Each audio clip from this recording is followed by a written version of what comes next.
माशाअल्लाह, जिनका नाम अली है, ही इज बीइंग आलिम अल्हम्दुलिल्लाह।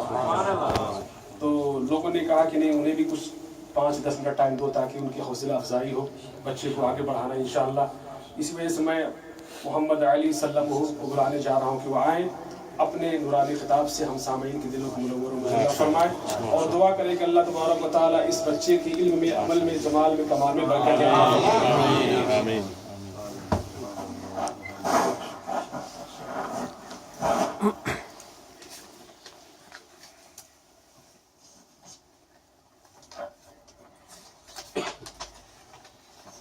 नहमदुहु व नसल्लिमु अला रसूलिल करीम, अम्मा बअद, अऊज़ु बिल्लाहि मिनश शैतानिर रजीम, बिस्मिल्लाहिर रहमानिर रहीम।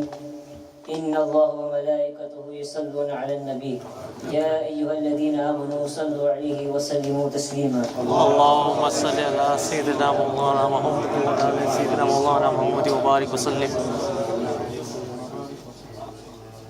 Today I've come to talk to you about backbiting.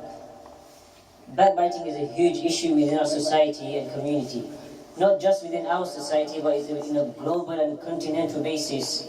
That many politicians as well, they are backbiting by each other. And Allah subhanahu wa ta'ala says in the Quran that backbiting, we should not be backbiting. And He compares backbiting to eating your own brother's flesh. Would any of us want to eat our own brother's flesh? The simple answer is no. So why are we here today? We are backbiting, we are gossiping, we are slandering about each other. And Huzur sallallahu alaihi wasallam clearly defines in a hadith that once he asked his companions that, do you know what backbiting is? And the companion replied, Allah and His Rasul know best. So Rasulullah sallallahu alaihi wasallam said that backbiting is that which you speak about your brothers behind their back. And it's something that's true. And slandering is something which you speak about your brothers, and this is false, you made this up. And he even said that backbiting is worse than zina. And zina is that act which if one is caught doing this act, then in Sharia is mentioned that he should get 100 lashes. And this is just for zina, so backbiting is even worse than this. This is because that if one is backbiting, there is more than one person involved. There's you involved, there's the person who you are backbiting to, and he's also gaining sin. And then there's the person you are backbiting about, and he's the one that's being harmed. And Hazrat Sufyan ibn Abdullah radiallahu anhu, he's a companion of the Prophet sallallahu alaihi wasallam. He narrates that once he was with the Prophet sallallahu alaihi wasallam, and he asked the Prophet sallallahu alaihi wasallam, which action is the most harmful for me, the most dangerous? Which action should I be aware of and never do? And Huzur sallallahu alaihi wasallam, he didn't say which action, but instead he held his tongue and he said this. He held his tongue and he said, this is what you should be afraid of. From this hadith, we not only learn that backbiting is very bad for you, but lying and acts which come from the tongue, like backbiting, slandering, when you gossip about each other, even talking, even having conversations which are useless for you. These sort of action we should be afraid of. And backbiting has become so common within our societies that wherever we go, we see this. We see people backbiting here, we see people backbiting there.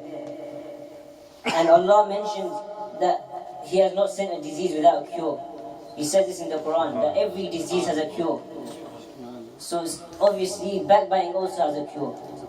We can remove backbiting from ourselves. And this is very simple. Ulama have written many books about this as well. And they say that to prevent any evil from coming from your tongue, you should simply just stay quiet. You should stay silent, not speak unnecessarily. Because when we begin to speak unnecessarily, then sometimes the slip of the tongue happens. And then we talk about things we're not meant to talk about. Hazrat Umar Farooq Azam, he mentioned that I have never regretted my silence. But when I speak, that I have regretted many, many, many times. And we should spread this message among others. And when we are with our friends and we are talking, and you hear that someone starts to backbite, then you should request them to stop backbiting. Because remember, if you do not stop them from backbiting, then you are also involved in backbiting, because you're telling them and you're helping them, or you're at least listening to them. You should stop people from backbiting, and then this will help our societies from being cleaned. May Allah safeguard our tongues and allow us to keep our society safe. Ameen.